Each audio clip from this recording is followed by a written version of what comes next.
Boa noite, está no ar o ICL Notícias, segunda edição desta quarta-feira, dia 19 de abril de 2023. Confira agora os destaques do programa de hoje. General-chefe do GSI pede demissão depois de vazamento do vídeo em que aparece no Planalto no dia 8 de janeiro. Quem conta é Heloísa Vilela. Alerta ligado. Pesquisa mostra que cai a popularidade do presidente Lula. Polícia lança operação contra a violência nas escolas. Hélder Maldonado comenta. E mais, o mercado financeiro com Débora Maganha. E tem ainda a análise do advogado Floriano Azevedo e a opinião de Chico Sá, César Calejon e Guga Noblat sobre os principais temas do dia. Esse exército não é mais o exército de Bolsonaro.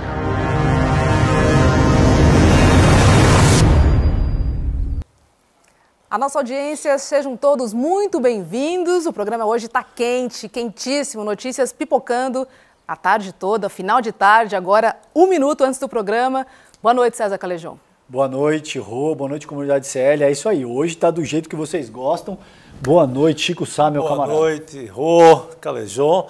Hoje é dia da gente decifrar com cuidado as imagens, o que está por trás dos fatos, porque não dá para engolir qualquer versãozinha que sai por aí. Às vezes nem tudo é o que parece ser. Exatamente. Deixa eu chamar Heloísa Vilela em Brasília e também o Guga Noblat. Boa noite, dupla. Boa noite, Elô. Boa noite, pessoal. Boa noite, Elô. Boa noite, Guga. Bom, vamos lá, porque hoje o dia ferveu, borbulhou em Brasília. O ministro-chefe do Gabinete de Segurança Institucional da Presidência da República, general Gonçalves Dias, pediu demissão do cargo após reunião com o presidente Lula. Quem vai assumir o cargo interinamente é o secretário executivo do Ministério da Justiça, Ricardo Capelli. O afastamento do general Gonçalves Dias aconteceu depois de uma reportagem que a CNN mostrou o ministro dentro do Palácio do Planalto durante a invasão do dia 8 de janeiro. Vamos ver.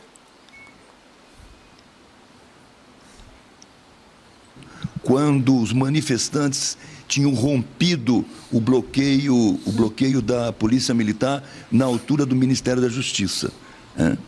E aí aquela turba desceu e praticamente invadiu o palácio. A maior parte do pessoal que invadiu o palácio subiu pela rampa. Como o palácio, nos seus 360 graus, ele é composto por vidro, as pessoas não entraram pelas portas, as pessoas quebraram o vidro. Esse vidro ele tem 12 milímetros, extremamente vulnerável. Eu entrei no palácio depois que o palácio foi invadido e estava retirando as pessoas do 3º piso e do 4º piso para que houvesse a prisão no 2º.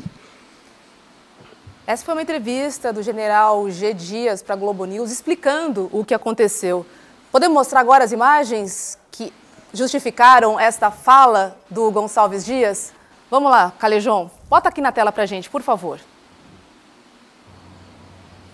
Essas são as imagens, então, que a gente tem, que rodaram aí, que a CNN deu com exclusividade e que demonstram, a gente separou especificamente esse trecho, gente, porque isso me pareceu muito sintomático, a gente discutiu muito aqui com o time ICL Notícias 2. E veja, o que é extremamente curioso é que ao longo do dia a CNN contou uma determinada história, né? O que essas imagens demonstram, esse é o G. Dias, vocês veem, ele verifica se uma porta está aberta, ele está circulando ali, enquanto tem os golpistas circulando no andar. O que é extremamente alarmante é que você tem algumas pessoas que estão com os rostos borrados, que não podem ser identificados.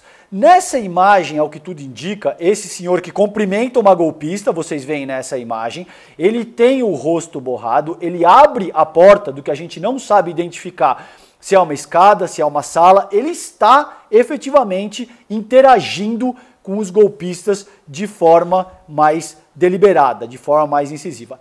Nessas imagens aí, então tem uma pessoa que passou por ele ali de uma forma um pouco mais truculenta, essa outra pessoa pega esse objeto. Aí, ó, e é isso que eu quero mostrar para você exatamente. Pausa aí, por favor. Isso demonstra de forma muito categórica e muito gráfica que ele está confraternizando com esses golpistas, o que, a meu ver, caracteriza um crime.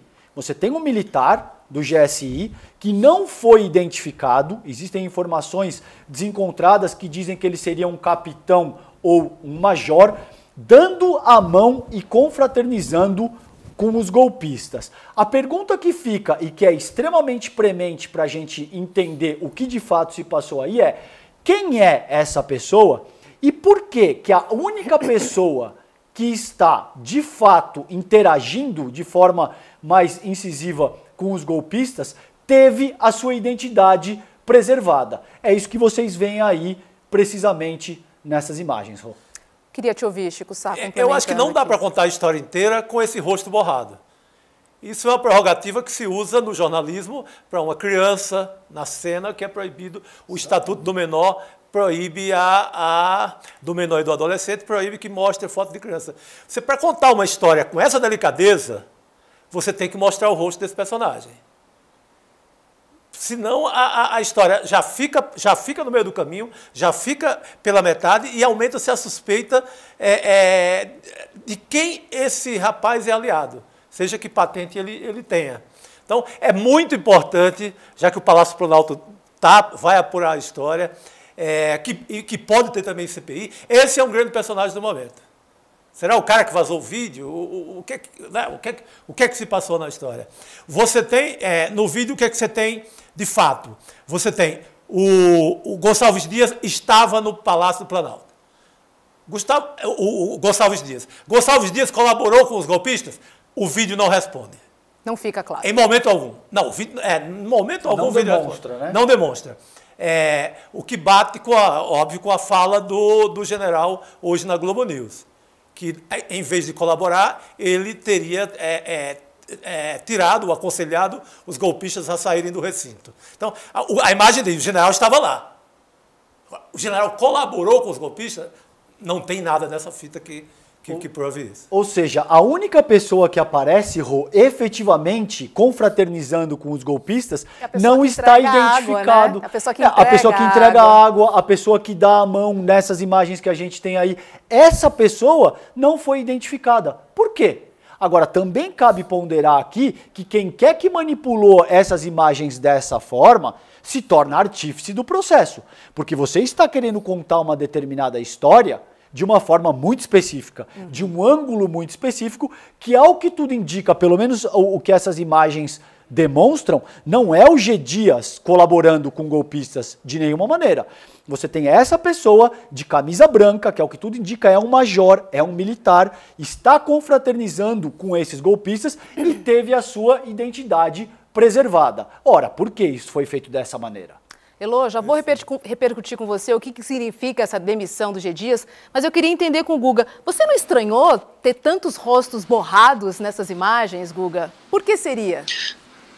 Olha, esse que está de camiseta branca, segundo o Gonçalves Dias, é um major e o próprio Gonçalves Dias está pedindo a punição dele. Está dizendo que, pelas imagens, está óbvio que essa pessoa colaborou com os invasores. E segundo o Dias, eles fazem um corte malicioso, editam de uma maneira em que você sai dessas imagens do major que está colaborando para o Dias ali, segundo ele, tentando, na verdade, deter as pessoas. Mas esse corte acaba fazendo um efeito, produzindo um efeito de que ele estaria ali colaborando. Essa é a defesa dele e ele está partindo para o ataque contra esse major, pedindo algum tipo de punição para esse major.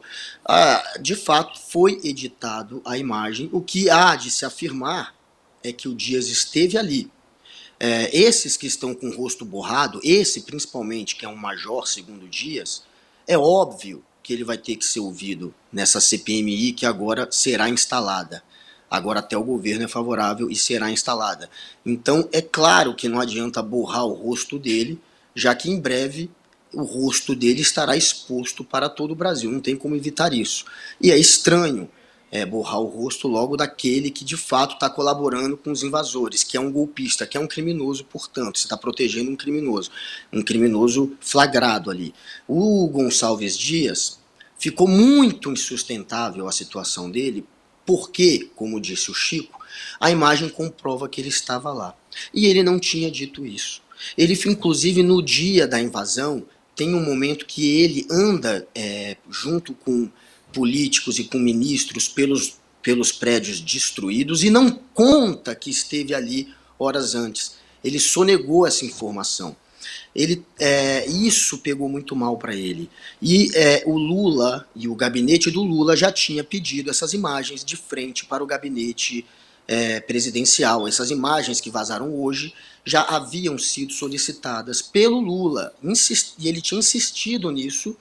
E o GSI tinha se negado a entregar, falando que tinha que proteger a imagem dos agentes que estavam ali. Então, pelo fato dele ter negado dar as imagens e também não ter contado que esteve ali, isso pegou muito mal para ele e acabou abalando a relação dele com o presidente Lula. E essa falta de confiança agora levou a esse pedido de afastamento, que na verdade foi uma demissão. O fato é que temos mais de 120 horas de material que foi editado sob uma ótica. Isso é um ponto. Então, assim, o material precisa ser revelado. Todos precisariam ter acesso a esse material para a gente entender, de fato, o que aconteceu. O que a gente viu é uma edição, né, sob um ponto de vista.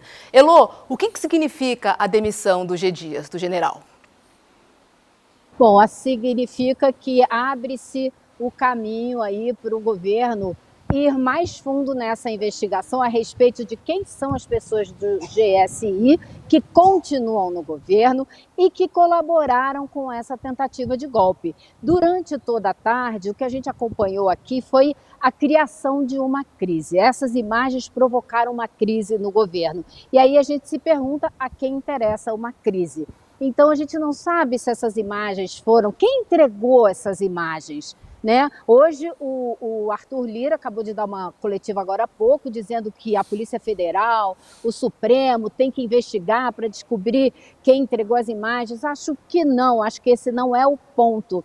Mas é importante para o governo, sim, saber quem teve o interesse de divulgar essas imagens. A gente não sabe se o intuito de divulgá-las era provocar essa crise no governo, se era desestabilizar o G. Dias, que hoje deveria depor numa reunião da Comissão de Segurança Pública, e apresentou um atestado médico para não depor. Então essa reunião foi adiada, mas agora ele já não está mais no cargo, né? Então a gente não sabe se essas imagens foram reveladas para criar a crise no governo, muito possivelmente.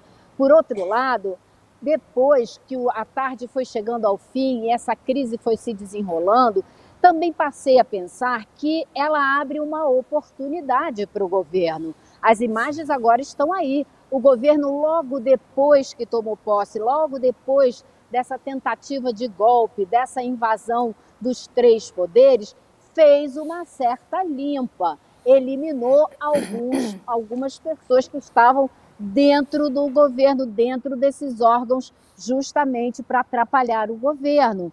E agora ele tem a faca e o queijo na mão para fazer uma limpa maior, me parece. Então é uma crise que também pode acabar se tornando uma oportunidade para o governo. Agora, com essa confusão toda, ficou em segundo plano a discussão da instauração da comissão mista para investigar os atos golpistas do 8 de janeiro, que era a oposição que queria. E continua querendo, e agora aparentemente vai conseguir instaurar essa comissão mista, e queria por quê? Bom, segundo fontes do setor de inteligência do governo, o único objetivo dessa comissão é atrapalhar o andamento das propostas do governo no Congresso, brecar o avanço da agenda do governo e, ao mesmo tempo, fazer o que a gente já tem visto os deputados da oposição, da extrema-direita, fazendo o tempo todo nas comissões, que é criar uma narrativa tornar o governo responsável quando o governo foi vítima desses ataques e fazer lacração na internet, fazendo vídeos e divulgando. Esses são os dois únicos objetivos dessa comissão e por isso o governo tentou tanto impedir que ela fosse instaurada, mas as assinaturas já estão lá e parece que ela será instaurada, não vai ter muito como evitá-la. Agora, curiosamente, né, o general Gonçalves Dias iria depor hoje na Comissão de Segurança da Câmara e cancelou por motivos médicos. A gente tem um atestado médico aqui que também não explica muita coisa, né? Bota aqui na tela para a gente dar uma olhadinha. Olha, atesto que para fim de apresentação, junto à Câmara dos Deputados, o senhor ministro Marco Edson Gonçalves Dias foi atendido pelo Serviço Médico da Coordenação de Saúde com quadro clínico agudo e com a necessidade de medicação e observação. Não explica muito, né? Um quadro clínico agudo pode ser muita coisa. Muito genérico, atestado, né? Ou nada. Ou nada. Ou nada, né? Eu acho que era dentro já dos acontecimentos do dia, foi necessário esse atestado para o ajuste ali de contas e para a conversa. Mas concordo contigo, Elo, acho que é uma chance histórica que o governo retoma de ir mais fundo. Se até então era para...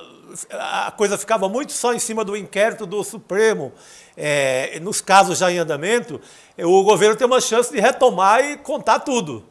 E mostrar as caras borradas, os arredores, os melhores momentos dessa fita inteira, não mais com o interesse, porque essa versão ela tem o interesse de tumultuar, ela tem até um certo conteúdo golpe dentro do golpe, sabe? Um chorinho do golpe, é um chorinho dentro do golpe.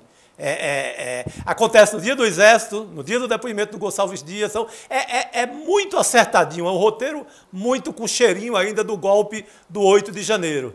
Chance histórica do governo de passar limpo para valer tudo o que aconteceu. Agora veja, também vale ressaltar, Rô, que isso não é jornalismo. Não é assim que se faz jornalismo. Isso não é jornalismo sério. A gente vem ao longo da última década de um quadro histórico no qual a gente tinha a infame Operação Lava Jato, que os resquícios da Lava Jato estão aí até hoje e remetem a táticas muito parecidas com isso. Você tem uma série de coisas que combinam a vazamento de informações, você tem figuras políticas lidando de uma forma absolutamente parcial e combinando coisas com veículos de imprensa, com figuras do judiciário, enfim, isso que está posto aí hoje tem, a meu ver, uma dinâmica muito análoga a esses processos, entende? Porque Sim. O G. Dias ia depor hoje, porque a oposição estava precisamente por isso que a Elo colocou com muita propriedade, querendo estabelecer essa CPMI, no sentido de travar a atividade parlamentar do governo federal. Então, tudo isso, eu particularmente não acredito que isso seja mera coincidência. E você tem um veículo de imprensa que está apresentando a história sobre um prisma muito específico. Então veja, se a intenção aqui é fazer jornalismo, por que não mostrar as imagens de forma aberta?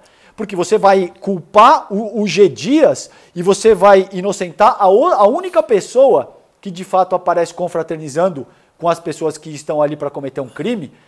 Isso não é jornalismo. Outro dado para a gente juntar na novela, né? O último personagem que se recusou a depor na CPI do Distrito Federal sobre os atos de 8 de janeiro foi o general Heleno. O general Heleno, olho nesse personagem. Olho nesse personagem. Só adicionando aqui, Calejão, não é estranho que essas imagens apareçam no mesmo dia que ele ia depor na comissão? Totalmente estranho. Essa pecinha está muito encaixada, né? É esse tipo de coisa que remete a situações análogas ao que se acontecia na Lava Jato, entende? Então, assim, combinava-se até o horário em que tal notícia entraria para pegar o maior telejornal do país e esse tipo de coisa que não pode ser, esse nível de coesão, ele não pode ser alcançado espontaneamente sem que efetivamente haja ali um arranjo prévio.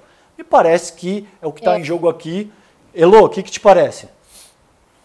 Eu acho o seguinte, essa narrativa que vocês estão apresentando faz muito sentido, mas eu volto a insistir, esse tiro pode ter saído pela culatra. Por quê? Outra coisa que se comenta muito aqui em Brasília é que vários órgãos do governo federal ainda estão infestados de aliados ou correligionários do governo que saiu e estão nesses lugares para atrapalhar o atual governo. Então, o governo Lula necessita, para sobreviver no poder, de fazer uma limpa completa. Precisa eliminar esses elementos que estão ali para atrapalhar a administração do governo Luiz Inácio Lula da Silva. E essa pode ser uma boa oportunidade. No fim da tarde, a Secretaria de Comunicação do governo soltou uma nota que deixou muito clara essa intenção. Disse que esse governo, a violência terrorista alcançou um governo recém-empossado, com muitas equipes ainda remanescentes do governo anterior. Ou seja, os elementos estão lá, inclusive no GSI. E aí segue dizendo que as imagens do dia 8 estão em poder da Polícia Federal, que está investigando e prendendo suspeitos e que teve autorização do Supremo para investigar e prender, inclusive militares. E termina dizendo: não haverá impunidade para os envolvidos dos atos criminosos de 8 de janeiro. Doa a quem doer, civil ou militar. Então eu acho que esse vídeo pode ter tido uma intenção maldosa para atrapalhar o governo e criar uma crise. Porque toda crise como essa atrapalha. O governo tem muitas coisas para fazer que acaba não conseguindo fazer. Porém, o governo precisa se livrar de quem está trabalhando contra ele dentro das suas próprias trincheiras o quanto antes para seguir adiante. O Elô, e só um pequeno parênteses, Rô, antes de passar, não sei se você vai passar para o... Vou mostrar um VT, uma fala do Lula. Só um pequeno parênteses, é que esse material foi apresentado por uma pessoa que tem uma relação muito próxima de cobrir o próprio presidente da República. Então, acho que, não vou citar o nome dele aqui por uma questão de ética e uma questão enfim, não me interessa atacar o jornalista de uma forma, um colega de profissão de uma maneira direta, mas considerando que isso foi apresentado da forma que foi ao longo do dia, vale ressaltar que esse material foi obtido por alguém que é muito próximo à cobertura do Jair Bolsonaro, que já viajou com ele, já pegou voo com o ex-presidente da República. Isso é absolutamente pertinente para o que a gente está tratando nessa ocasião. Agora, olha só, em 12 de janeiro, Lula já tinha falado que sabia que as portas do Planalto tinham sido abertas. Roda aí para a gente rever. Quero dizer para vocês que eu ainda não conversei com as pessoas a respeito disso. Eu estou esperando a poeira baixar.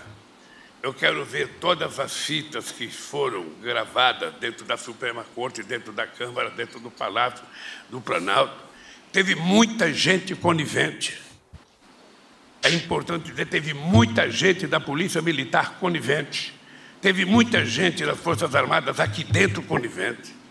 Eu estou convencido que a porta do Palácio do Planalto foi aberta para que gente entrasse, porque não tem porta quebrada na porta de entrada, ou seja, significa que alguém facilitou a entrada deles aqui. E nós vamos, com muita calma, investigar e ver o que aconteceu de verdade.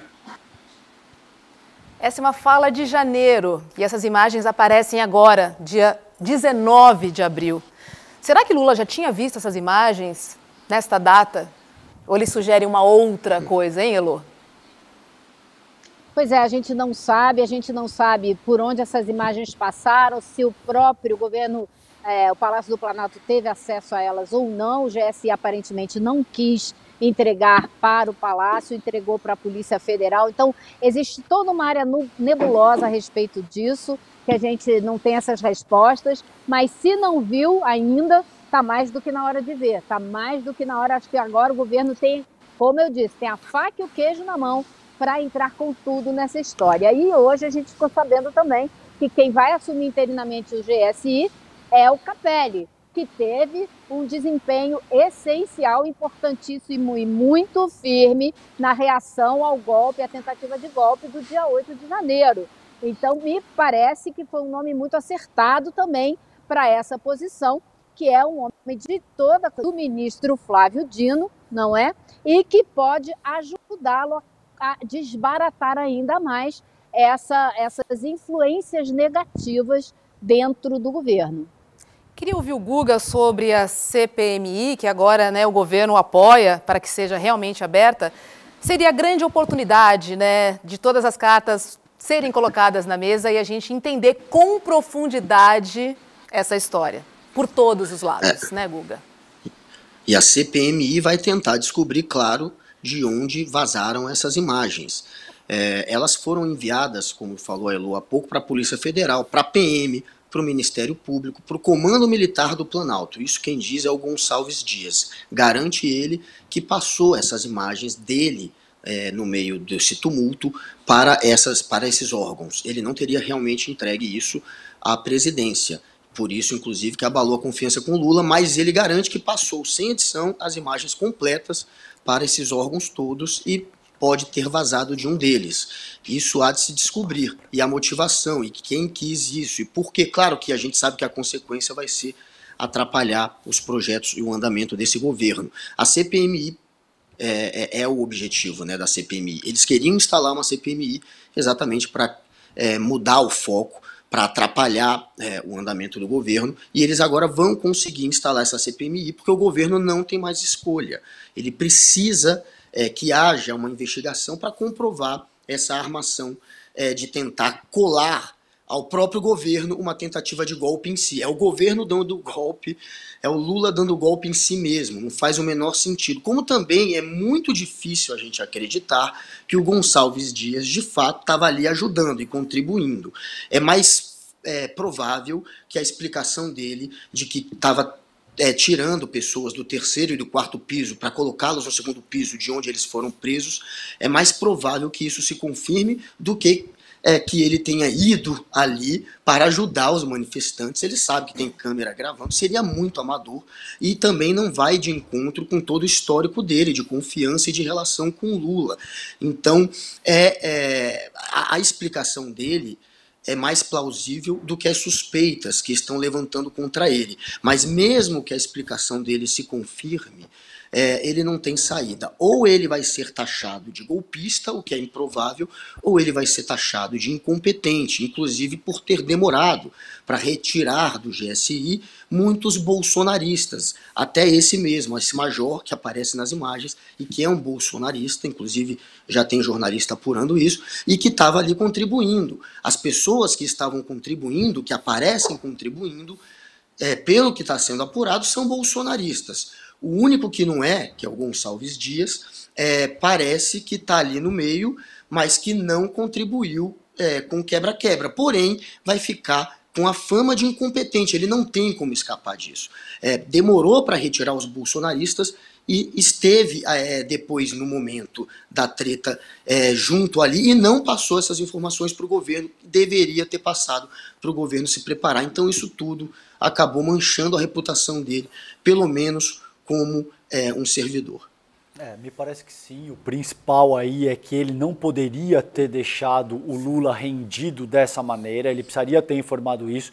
Agora, para efeito de síntese, gente, o que vocês viram, o que vocês veem nas imagens, as imagens não demonstram o G. Dias confraternizando ou colaborando em hipótese alguma, de nenhuma forma, com os golpistas que ali estão. O que a gente vê nas imagens é uma pessoa que seria um major que está de camisa branca e que aparece dando a mão, confraternizando e oferecendo água para esses golpistas, o que isso sim caracteriza um crime.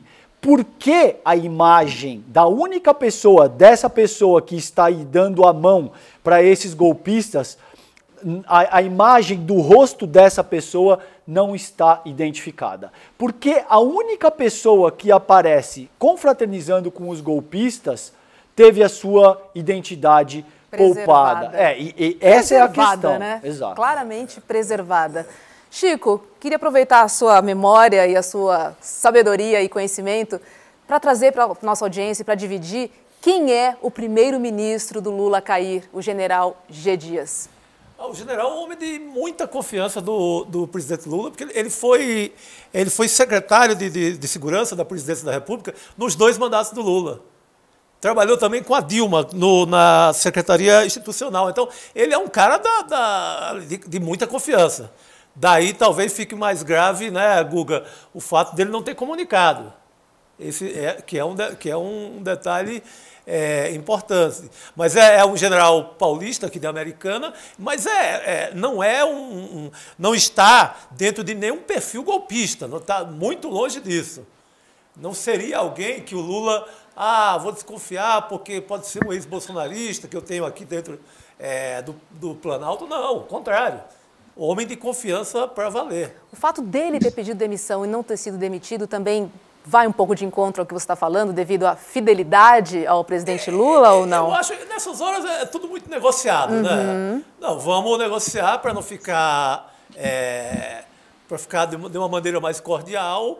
Eu peço demissão. Qualquer demissão, né, em governo, uma demissão dessa dimensão, ela é muito negociada. Você manda um atestado, isso é um roteiro que acontece quase em qualquer governo, numa hora de uma demissão. Tanto que você ouve muito, qualquer demissão de ministro ou de alguma autoridade, você escuta, pediu demissão, demitido a pedido. Não é sempre assim, né? Eu acho que o fato dele não ter contado, ou do público, a sociedade não sabia disso. Embora ele tenha a favor dele, num processo, digamos, jurídico, alguma coisa mais séria, ele tem a favor dele um baita de um álibi, uma defesa importante, que é, mandei todas as fitas para a Polícia Federal, para o STF, mandei tudo, estava lá. Quem vazou é quem teve acesso a essas fitas. Exatamente. E, Elô, essa crise no governo aconteceu justo no Dia do Exército. Lula compareceu à tradicional cerimônia militar e comentou sobre isso em discurso. Vamos ver. Eu quero dizer para vocês que hoje foi Dia do Exército Brasileiro. E todo mundo sabe o quanto que eu andava magoado com os militares nesse país por conta de tudo que aconteceu. E eu fiquei a noite inteira pensando, vou, não vou, vou, não vou, vou, não vou. Tomei a decisão de ir. E acho que foi Deus que me ajudou a decidir, porque eu fui para mostrar, eu não guardo rancor. Esse exército não é mais o exército de Bolsonaro, é o exército de Caxias, é o exército brasileiro que tem função constitucional. Então, nós precisamos restabelecer essa harmonia para a gente poder consertar esse país. Qual é a sua análise, Elô, sobre essa fala do Lula? Eu acho que é um trabalho que continua, né? A tentativa de estabelecer as melhores relações possíveis, né, com o Exército Brasileiro. A ordem do dia hoje foi justamente exaltando o Exército de Caxias e que tem que ser apartidário, neutro, equilibrado, etc. Então, foi uma ordem do dia justamente indo na direção do que o presidente Lula gostaria de ouvir, né? Então, existe esse trabalho de tentativa de apaziguar os ânimos entre as forças militares e o governo do presidente Lula. Agora, o que está por trás de tudo isso, quer dizer, o caldo que vai por baixo de tudo isso, é que a gente não sabe a profundidade da cisão que já houve, né, e que ainda existe entre o governo e as Forças Armadas. É muito difícil de medir. Existe todo um setor das Forças Armadas, e o governo sabe disso, que continua fiel ao ex-presidente. Então é um trabalho grande que esse governo precisa fazer de convencimento, não é? E de alguma maneira, com diplomacia e tal, deixar que as Forças Armadas ocupem apenas o lugar que lhes cabe e não mais do que isso. Guga, o vazamento dessas imagens pode ter o dedo do general Augusto Heleno? Olha, claro, é uma suposição, mas o chefe lá era o Heleno antes, e o Heleno é que colocou a maioria dos bolsonaristas, inclusive esses que estavam ali ajudando os golpistas. O general Heleno, a gente suspeita muito que ele fazia parte do chamado gabinete do golpe, né? No final da eleição tinha um papo de que tinha um gabinete do golpe ali. E o Heleno, claro, que é o maior suspeito de ter participado disso. Fica no ar a suspeita. Claro que a extrema-direita vai se aproveitar dessa história para tentar criar essa narrativa de que tinha infiltrados, de que eles abriram as portas para os manifestantes, o que é uma piada, até porque a polícia prendeu os invasores e prendeu depois quem estava no acampamento. E não se descobriu um infiltrado sequer, só tem bolsonarista. Tem um trabalho rigoroso de investigação, várias investigações simultâneas, que estão chegando à mesma conclusão, de que eram golpistas bolsonaristas, da extrema-direita, daquela reacionária, daquela fascista, que atacava as urnas, que caía nos contos do bolsonarismo, que acreditava nas teorias de conspiração do Bolsonaro. Foi essa gente que invadiu, que tocou o terror, que tentou já fazer um golpe em Brasília, ainda em dezembro, quando o Bolsonaro era presidente. A primeira tentativa de golpe foi em dezembro, quando tocaram fogo na cidade. E ali a polícia já foi conivente, a polícia do Ibanez, que mesmo assim não aconteceu nada com ela naquele momento. Então, assim, não tem... essa CPMI, ela vai ser útil neste momento, porque, de fato, a extrema-direita vai conseguir criar essa narrativa da invasão, dos infiltrados a partir dessas imagens de hoje. Então é necessário uma investigação, inclusive dos políticos, para enterrar essa cascata, porque é óbvio que isso é uma cascata. Claro, e já que você falou em CPMI, Lindbergh Farias defendeu na tribuna da Câmara a CPMI dos atos terroristas. Vamos dar uma olhada. Eu acho que a CPI tem que sair, vai sair, eu vou dizer uma coisa para os senhores. É o maior tiro no pé que vai ter para essa bancada bolsonarista. Sabe por quê, pessoal? Porque a verdade é uma só. Vocês patrocinaram aqueles atos. Vai ter deputado caçado aqui. Olha, eu quero trazer aqui. Ficaram nervosinhos. Há um deputado na tribuna, senhor deputado. Pedimos respeito. Há um deputado na tribuna. Senhor deputado, há um deputado na tribuna. E essa presidência não vai deixar com que aqui se torne. Vamos voltar o tempo do deputado Lindbergh Farias. Por favor, vamos voltar mais um minuto para Vossa Excelência. Porque nós vamos descobrir os financiadores. Vamos descobrir muitos deputados que já respondem ao Supremo. Quer que eu cite os deputados aqui? Deputada Clarissa Técio, que no dia colocou um vídeo. Acabamos de tomar o poder. Estamos dentro do Congresso. Todo o povo está aqui em cima. Isso vai ficar para a história dos meus netos, dos meus bisnetos. Tem que ser caçada. Aquilo foi uma tentativa de golpe de Estado. Tem uma lei. Tem defesa do Estado Democrático de Direito. A deputada Silva Valapio, que diz ela estava lá presente. Povo toma a esplanada dos ministérios nesse domingo. Tomada de poder pelo povo brasileiro. Insatisfeito com o governo vermelho. Tem que ser caçada. Deputado André Fernandes, sabe o que esse cara fez, esse deputado? Colocou lá aquele armário do ministro Alexandre de Moraes arrombado e disse o seguinte: quem ri vai preso. Uma atitude de deboche. Isso aqui é incitação ao crime. Eles já estão respondendo no Supremo Tribunal Federal. Eu só quero pedir uma coisa ao líder do governo. Eu quero ser subrelator dos financiadores desse golpe. E eu quero dizer que ao fim vai aparecer Jair Messias Bolsonaro como mandante, o que ordenou todo aquele ataque a esse Congresso, ataque ao Supremo, ataque ao Palácio do Planalto. A verdade virá. O governo quer a comissão, né? Olha... Aliás, agora só um detalhe. É o esforço do governo. O esforço do governo o André agora Fernandes, é tentar pegar a relatoria ou a presidência dessa comissão. Né? É importante fazer isso, porque claro que quem determina a relatoria e a presidência acaba controlando o andamento da investigação.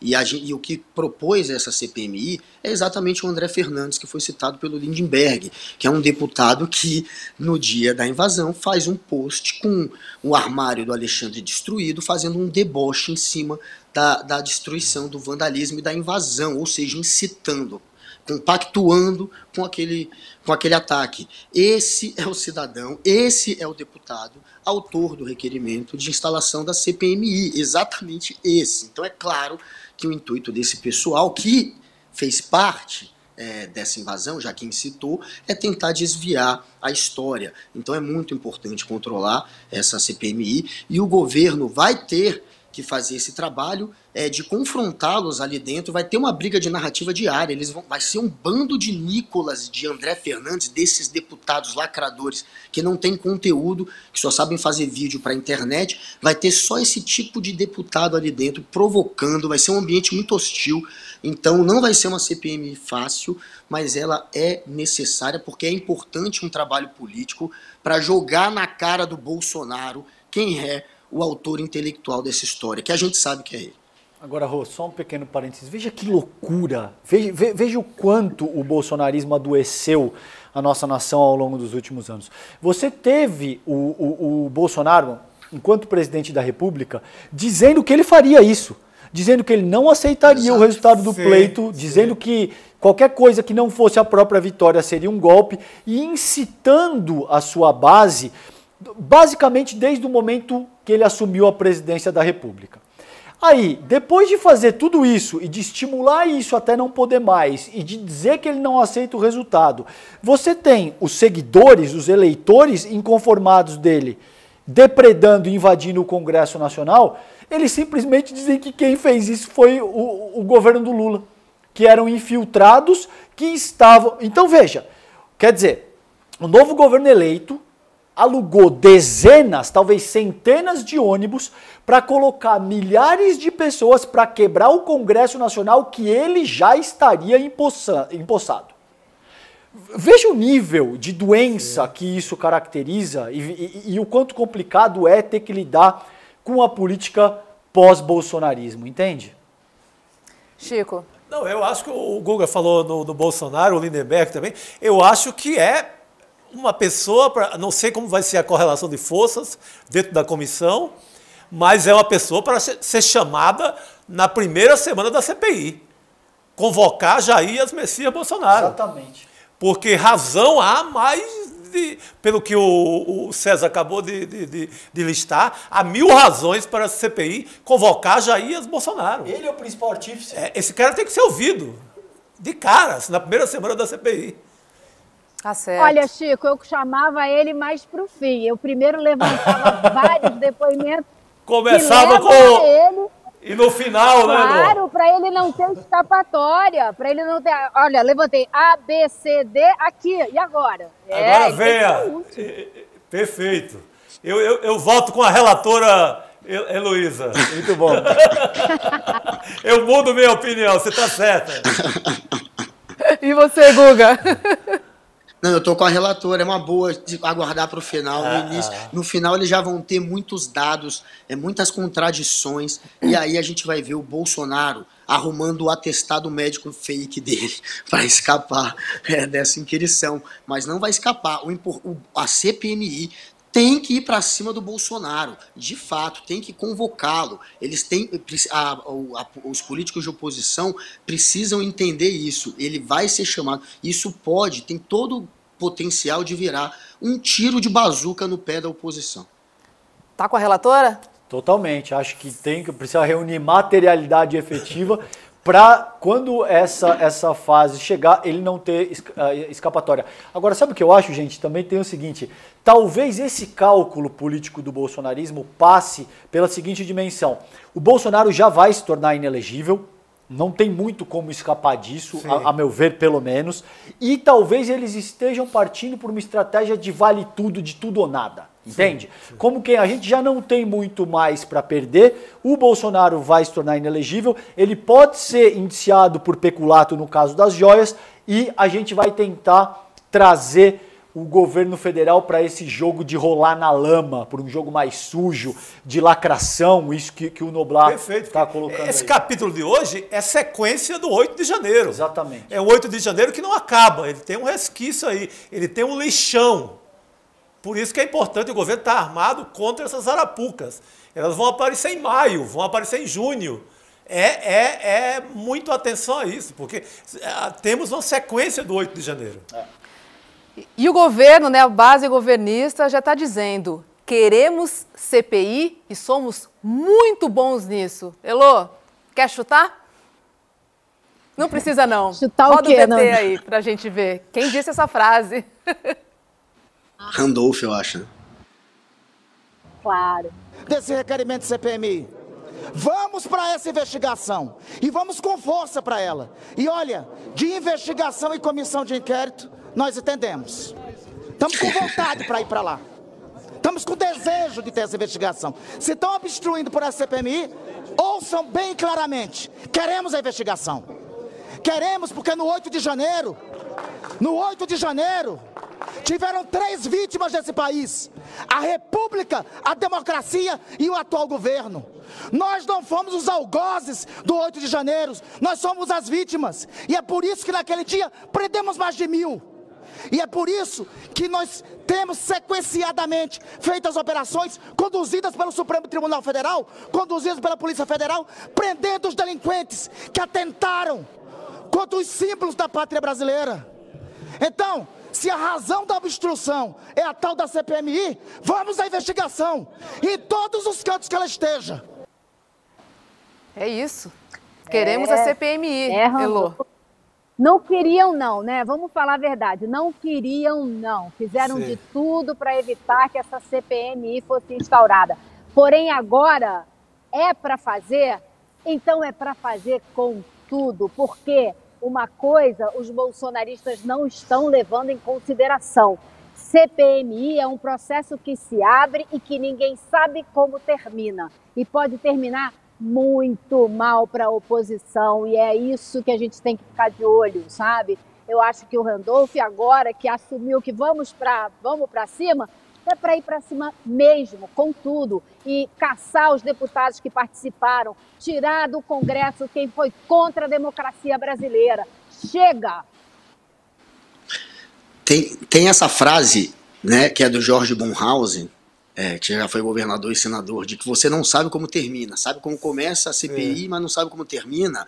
Porém, dessa vez, a gente até já tem uma noção de como deve terminar, já que está sendo investigada essa história, já tem uma CPI, inclusive, acontecendo aqui no Distrito Federal, que está apontando como culpado, obviamente, o bolsonarismo. Então a gente já tem uma noçãozinha do final dessa história. Por isso que a gente já está se antecipando e dizendo que vai ser um tiro no pé.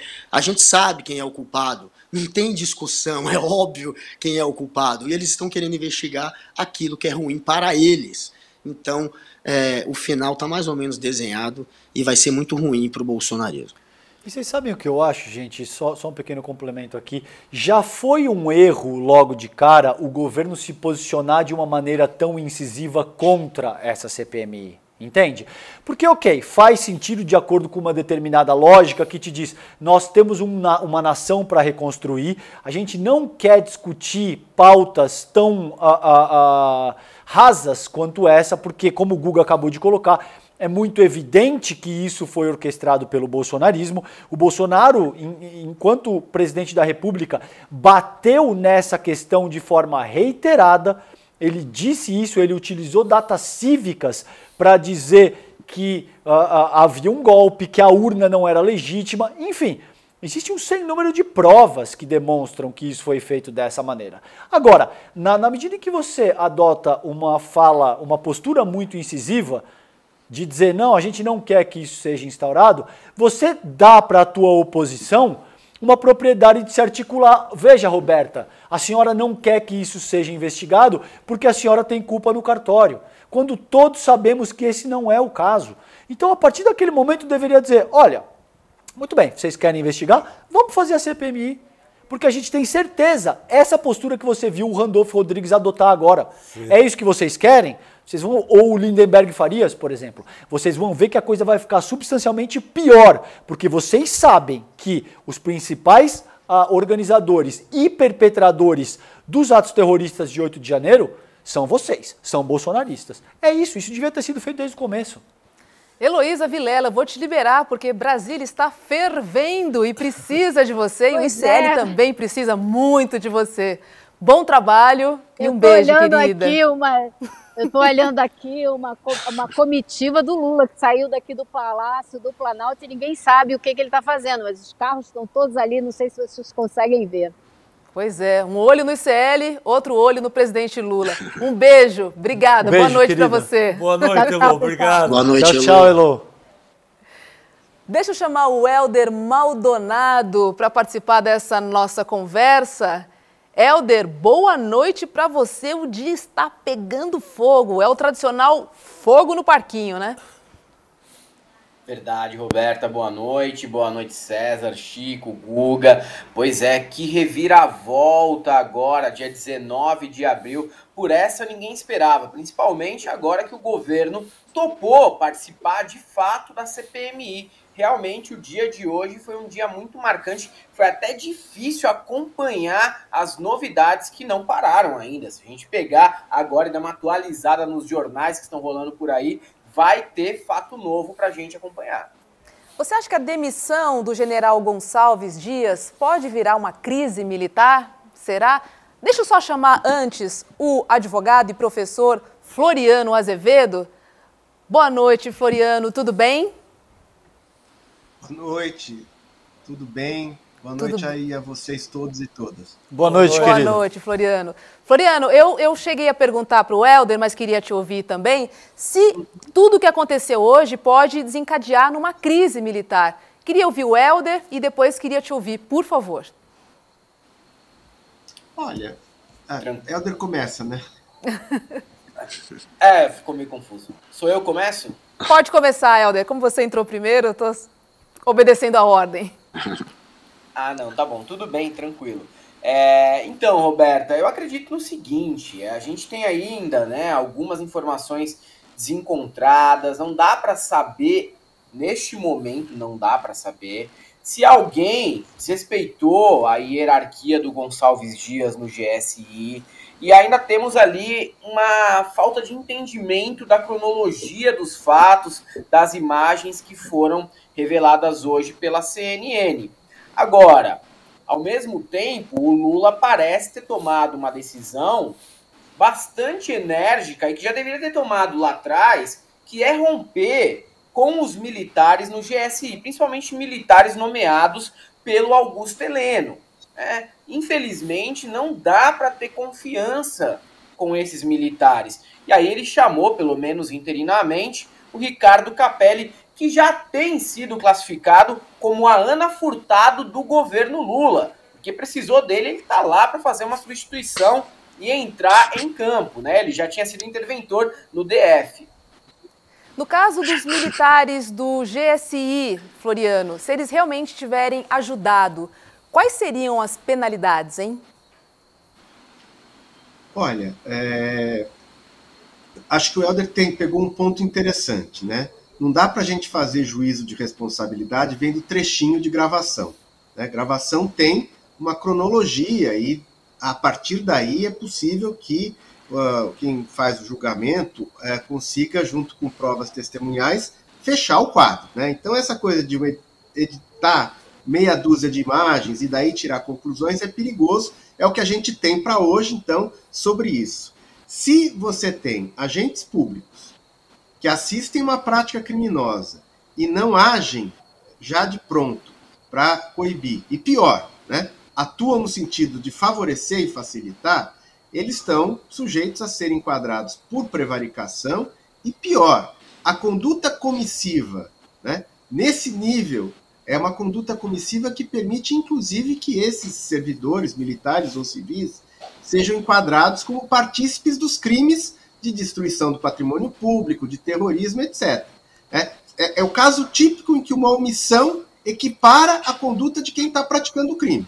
Né? Imagine você que tem um policial militar armado que vê uma outra pessoa tirar uma arma, uma faca e começar a esfaquear uma pessoa, né, que vai à morte, e esse policial só olha. Ele é copartícipe do homicídio. A mesma coisa vale para esses militares ou civis do GSI que ajudaram, favoreceram, confraternizaram ou se omitiram de tentar coibir as condutas. Se vocês notarem, Hélder, há uma cena que foi vista de 2 ou 3 policiais fardados que tentam fazer uma contenção no começo do negócio. E os manifestantes fogem. Ou seja, eles estavam ali testando até onde eles podiam ir. É óbvio que quando um agente público confraterniza, dá água, cumprimenta, você está empoderando as pessoas para prosseguirem no crime. Então, a conduta desses profissionais, desses servidores, permite que eles sejam enquadrados como coautores desses crimes. Perfeito. Agora, Floriano, a gente caminha, ao que tudo indica, pelo menos, para a instauração dessa CPMI, principalmente depois dos eventos de hoje. Eu queria entender contigo essa questão do sigilo das gravações, o vazamento e o quanto isso deve ser explorado na CPMI. E uma outra curiosidade bastante pessoal minha a gente viu uma emissora apresentando isso com uma narrativa específica. Isso deve ser objeto de escrutínio dessa CPMI e o quanto de responsabilidade as pessoas que apresentam essa narrativa podem ser imputadas. Como é que se avalia tudo isso? Olha, eu acho aqui que a gente tem uma CPI que vai ter muito mais uma função de explicitação das responsabilidades políticas do que propriamente a função jurídica da CPI. Como vocês sabem, a CPI ela tem, pela Constituição, poderes investigativos. Normalmente, de uma CPI, decorre uma série de processos, inclusive criminais. Nesse caso, essa etapa já está cumprida, né? Tem algumas centenas de criminosos ou acusados de crime que estão sendo já denunciados pelo Ministério Público. Então, eu acho difícil que essa investigação consiga ir muito além na questão da responsabilidade desses agentes terroristas, para além daquilo que já está sendo investigado pela Polícia Federal. Essas imagens estão em poder, imagino, da Polícia Federal. E o sigilo se justificava justamente para não permitir esse tipo de exploração, né? Foi decretado o sigilo para permitir que as investigações que estão sendo feitas pela Polícia Federal, enviadas à Procuradoria da República e sustentando denúncias ao Supremo, fossem atrapalhadas por esse tipo de narrativa. Agora, a responsabilidade da emissora é a responsabilidade jornalística de criar narrativas tais ou quais, né? Eu acho que aí a gente tem que, de certa forma, respeitar o sigilo da fonte de quem praticou esse desvelo, essa quebra de confidencialidade, e aí cada órgão de imprensa faz a sua narrativa e assume uma responsabilidade jornalística. Agora que, inegavelmente, o vazamento dessas imagens cria fatos políticos e, até certo ponto, complica ou atrapalha as investigações céleres, rápidas e eficientes que estão sendo feitas, eu não tenho dúvida. Chico. O doutor Floriano, eu ia tocar exatamente nessa questão da utilidade desse vazamento para tumultuar um longo inquérito que acaba de iniciar praticamente a condenação de 100 pessoas do lote de 1.200 pessoas, no meio de uma votação que está de 4-0 para essas pessoas se tornarem réus, e vem um vazamento com direito a rosto borrado. Não é muito tumulto criado de uma vez só, doutor Floriano? Nós estamos vivendo de tumulto em tumulto, Chico, já há algum tempo, né? Vocês falavam de crise militar. A crise militar está instituída desde que começou essa confrontação dos militares com o poder civil e todas essas questões. Eu acho que cria um tumulto, mas veja, Chico, pensando juridicamente, não politicamente, que vocês mataram a questão. É óbvio que isso tem efeitos no mundo político. Juridicamente, a participação de um agente leniente, favorecedor do GSI, ligado ao antigo governo, ligado ao atual governo, não muda a responsabilidade daquele indivíduo que estava lá e depredou. Se ele teve vida facilitada ou não, ele é criminoso do mesmo jeito, né? O que pode ser trazido, e as investigações tendem a levar a isso, é saber se, além de quem depredou, quebrou o relógio, outros favoreceram que aquele terrorista quebrasse o relógio, né? Então a gente está acrescentando responsabilidades, mas eu não consigo ver, na minha experiência de advogado, como dizer que alguém abriu a porta retira a responsabilidade penal de um sujeito como esse que depredou, que é o que está sendo denunciado no Supremo, né? Que é objeto das denúncias da PGR. Esse sujeito que aparece na imagem aqui, ele depredou independente de quem tenha favorecido a entrada dele, Então, ele é um criminoso que vai ter que ser responsabilizado por isso. Agora, outros que ajudaram essa participação vão ter responsabilidade por prevaricação, por conduta participativa omissiva dolosa, todas essas condutas. Maravilha. Helder, tem alguma pergunta para fazer para o professor? Aproveita que ele está aí. Claro, claro. Não, eu queria fazer uma pergunta, professor, seguinte, né? Quanto ao pedido de liberação das imagens, o governo diz que pediu, mas que o GSI falou que não tinha essas imagens e que não mostraria essas imagens para o governo. Mas não parece um certo amadorismo também por parte do Lula, do Flávio Dino, em não pressionar para que isso fosse antecipado?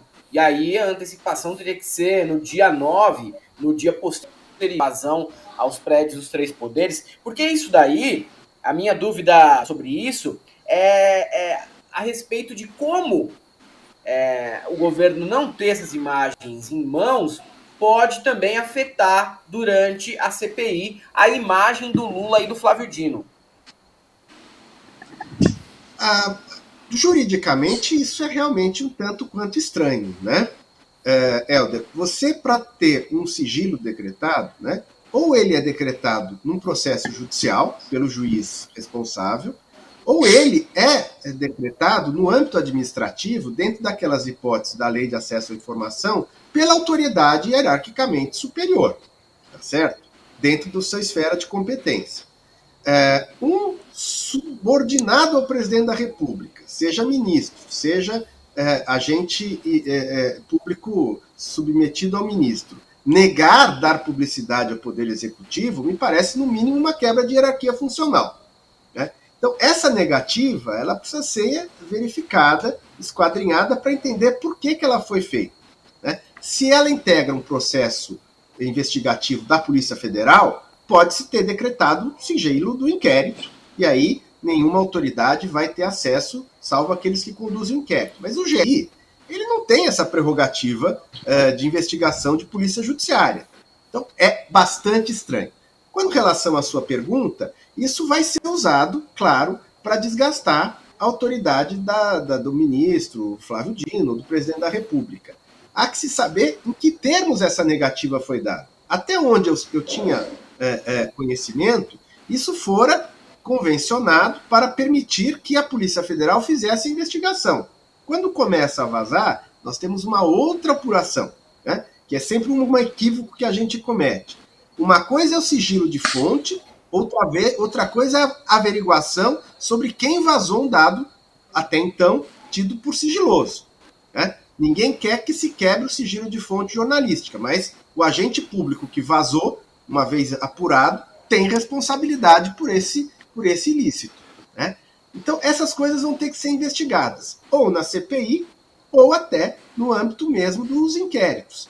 O que eu acredito é que essas imagens que nós estamos vendo agora, desveladas hoje, já são de conhecimento da Polícia Federal, o que indica que, de duas uma, ou o GSI omitiu da própria Polícia Federal elementos probatórios importantes para a investigação, o que é um crime de obstrução à justiça, ou a Polícia Federal já tem essas imagens e está fazendo a apuração e a responsabilização específica. Pois é, Calejão. Eu acho que tem um aspecto que eu gostaria de salientar aqui, que é o seguinte, porque essa fala, Floriano, é muito boa e remete a essa dimensão que vai ser explorada, considerando esse caso, que é a preservação da fonte jornalística. Isso é uma premissa elementar. Constitucional, né? Exato. A Constituição garante, isso é... E assim, primeiro semestre de jornalismo na faculdade, você aprende isso. Agora, tem uma questão aqui que é, a fonte precisa ser preservada considerando que você esteja de fato fazendo um trabalho jornalístico.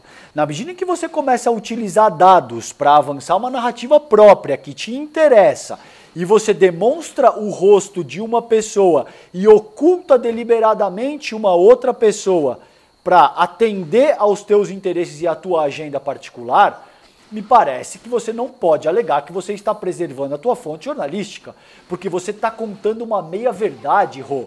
E uma meia-verdade é uma mentira inteira. Entende? Na medida em que você incorre nesse tipo de prática, a meu ver, pelo menos enquanto profissional de comunicação, você não está respaldado por esse parâmetro basilar da nossa área. Eu não acho que você pode alegar proteção e sigilo de fonte na medida em que você está contando uma história que evidentemente tem no mínimo, e eu vou deixar por isso mesmo porque essas investigações ainda vão seguir, várias pontas soltas, várias coisas que não fecham e não batem com aquilo que você está tentando demonstrar. Guga, a presidente do PT, Gleisi Hoffmann, tuitou. Vamos ver aqui, ó. Agentes filmados colaborando com invasores do Planalto eram do governo Bolsonaro, do GSI, do general Heleno, que ainda não haviam sido substituídos. O general Gonçalves Dias sai, mas as investigações continuam. Não adianta vir com armação.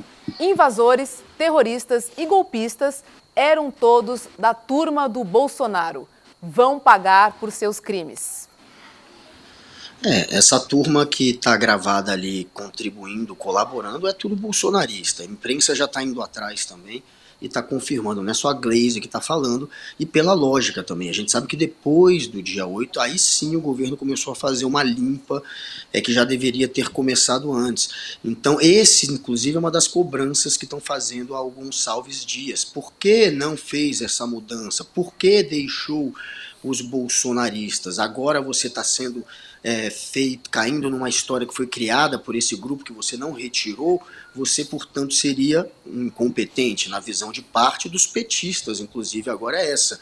Tem gente achando que ele quebrou a confiança com Lula por ter se negado a dar as imagens e por não ter contado que esteve ali na hora do quebra-quebra, e tem gente achando que ele é incompetente, que ele não retirou quem deveria ter retirado, talvez por um vacilo dele mesmo, por incompetência. Então essa é a questão, ele não tem muito para onde correr, a situação dele agora, a reputação dele já está manchada.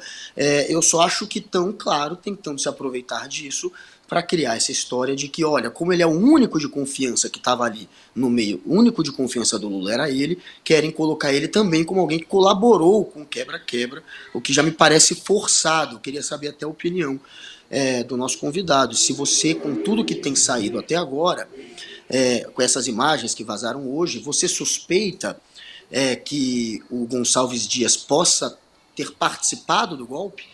Você tem hoje essa suspeita?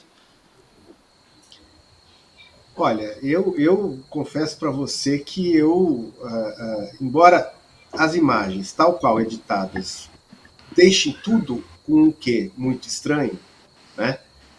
Eu não teria por que ter essas suspeitas, e aqui faço minhas as palavras do Chico. É uma pessoa de extrema confiança do presidente da República, que anda com ele, assim, teve cargos de extrema confiança, segurança pessoal, inclusive, por muito tempo, né? E há bastante tempo.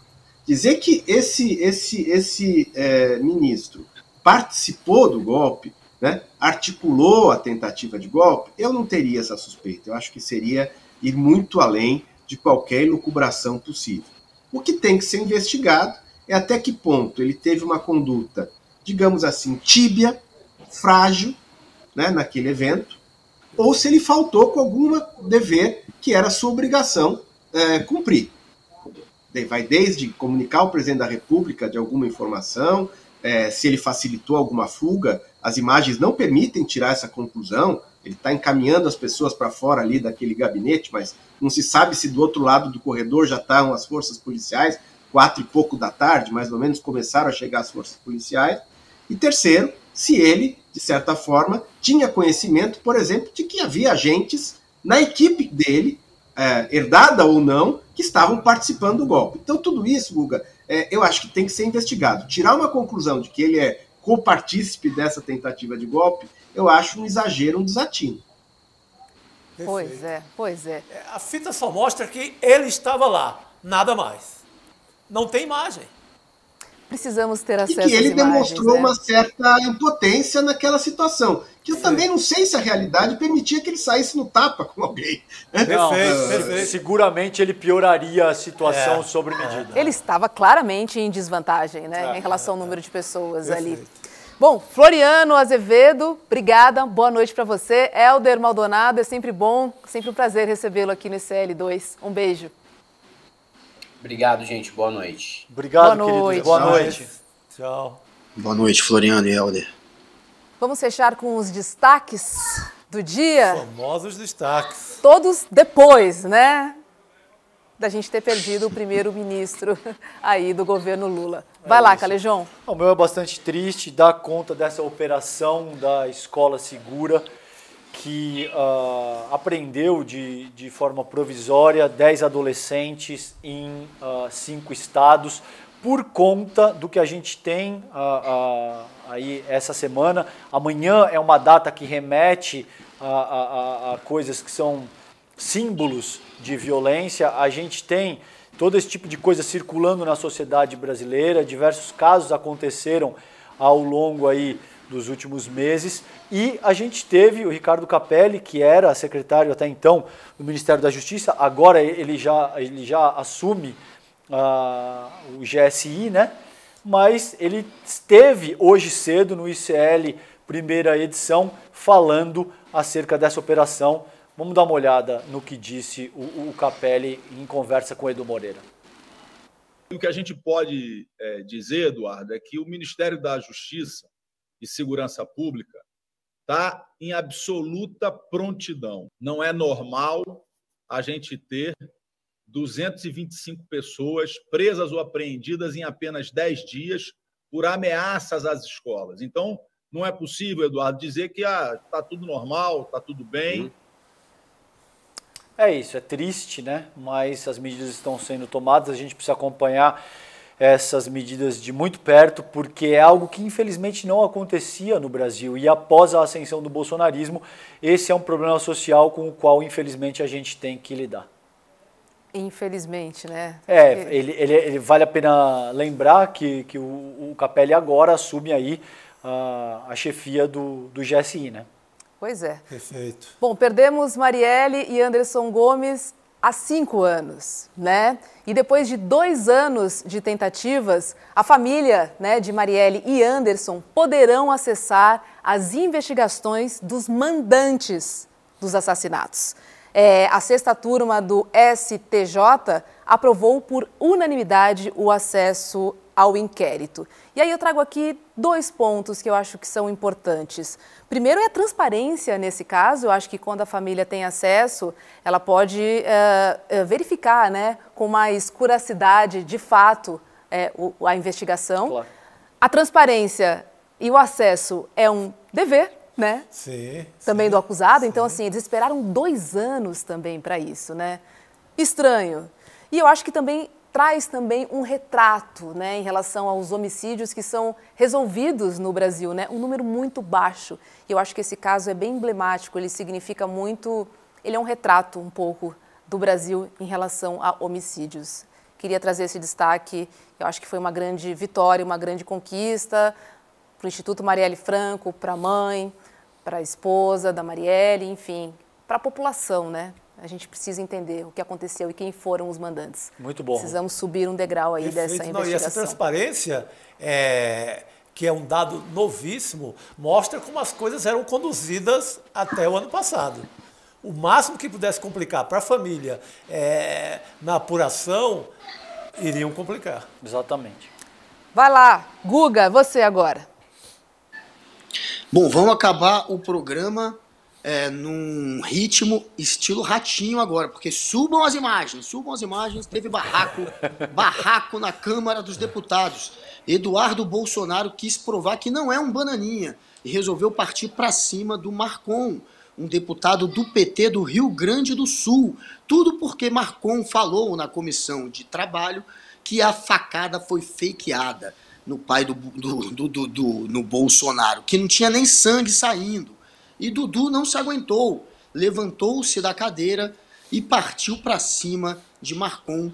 Só que eu não sei se ele realmente queria brigar, bater no Marcon, ou se ele só queria fazer uma pose ali, né? Porque bastou um magricelo ali no meio dos dois para separar a confusão. Não parecia que Dudu queria de fato entrar nas vias de fato ali com o Marcon, mas queria chamar a atenção. Foi mais uma cena daquelas que a gente vai ver o ano inteiro, afinal de contas, o que a gente mais tem agora são bananinhas, são esses lacradores dentro da Câmara.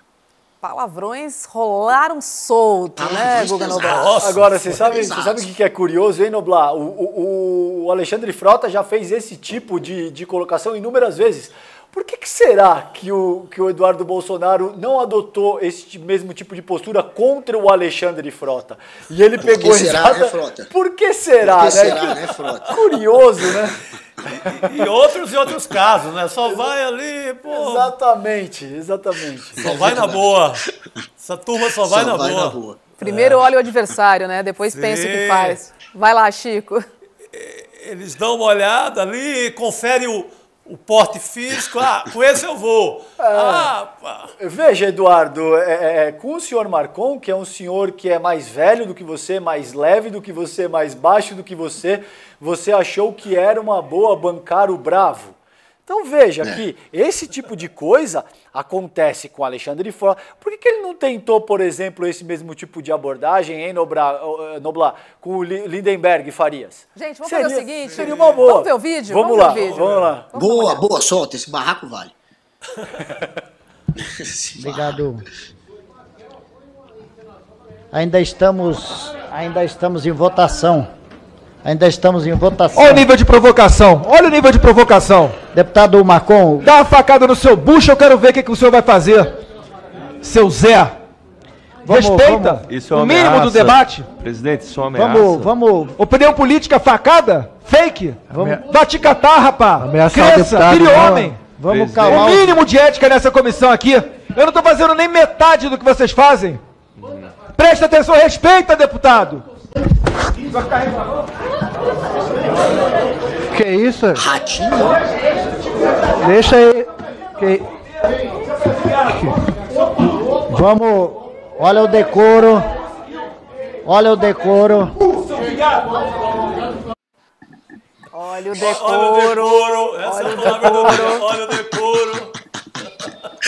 E ele fala em ética, né? Incrível, né? Em ética. Ele pedindo ética, ele vai pra cima e xinga a mãe do cara. Meu Deus do céu. É esse tipo de deputado que o contribuinte paulista paga, porque isso aí ele resolveu correr aqui para São Paulo para pegar voto dos paulistas e não dos cariocas, que é o lugar de residência e que é o domicílio dele da vida inteira. Ladeira abaixo. Vai lá, Chico Sá.